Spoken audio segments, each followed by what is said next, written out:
So today we are trying to get a front rack for him since he's been using the cross grip on a front squat, and I'm not a big fan of that. I believe the clean grip is superior, and I believe most people can get the mobility to do a front rack if they just take the time to do these things. To start out, we really just roll out the lat, and then we work all the way up the tricep, kind of find the spots that hurt the most and spend the most time there. He's trying to put as much pressure in there as he can really tolerate. When he finds a spot that really hurts, he just kind of hangs out there and puts his bicep or his really arm through a range of motion just by flexing and extending.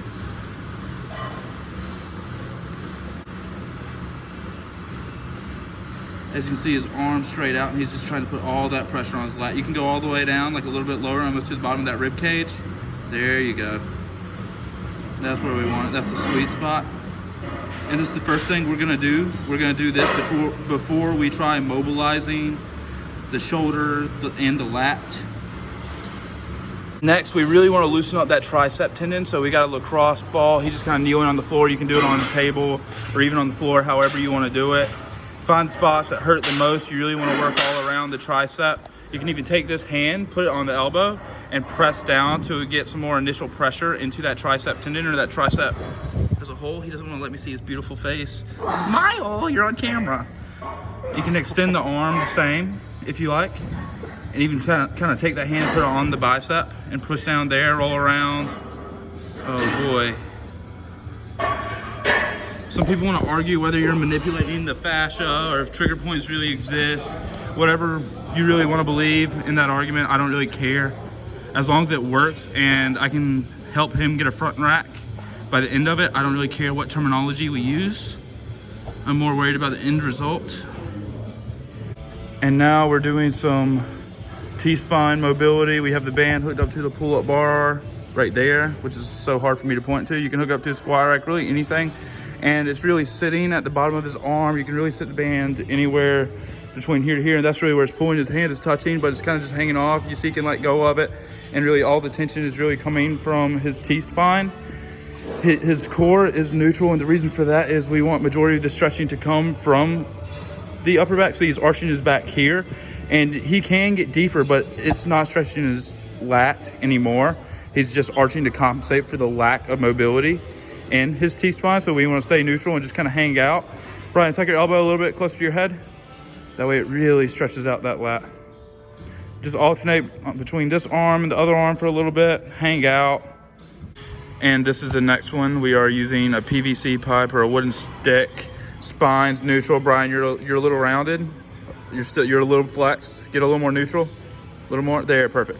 Okay, and we're just kind of letting gravity do its work. Pushing forward, stretch out the lats a little bit. Make sure it's coming from the shoulder. Just hanging out here for some gradual time. Not pushing through any pain or discomfort. Just doing this for a little bit, and then we should be able to move to a barbell. Gonna do some tissue work to the forearm itself. How's that feel? Not that bad, huh? Mainly to the top, since it's gonna be, ooh, boy. That's gnarly right there. Doing this can actually help alleviate a lot of tendonitis in the elbow and the bicep too. I'll kind of just spend some time on the forearm. If I'm doing it to myself, I just kind of grab my own forearm and dig in as hard as I can. I do this before I try mobilizing the wrist. And then we're just gonna go to the ground. Did that hurt? Yeah. You'll be all right. And do some wrist mobility. Arms straight, just kind of lean forward a little bit. Stretch out that wrist. Since the wrist bends back a lot in the front squat, this is the main motion we really need to work on here. Kind of make it dynamic if you can. Just kind of rock back and forth, more of a ballistic movement. Do this to both arms. Front rack, what I want him to do, I want him to keep his pelvis neutral, his ribs down the same way, and I'm just going to take him here and keep your ribs down the entire time. And I'm just going to kind of ballistically move him into the front rack position to mobilize that lat a little. It's a little discomfort, but it's nothing too serious. I'm not putting that much pressure into it. Then we're going to alternate arms. Ribs down, pelvis down, fight me a little bit. This side's a little looser than the other one, so we're going to spend more time on the other side. There's no real sets or reps in this warm-up. Just kind of spend the time where it's needed, see what's tight. Do more work there. Rip down, fight me.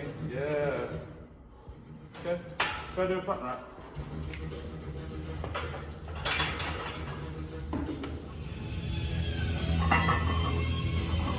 There you go.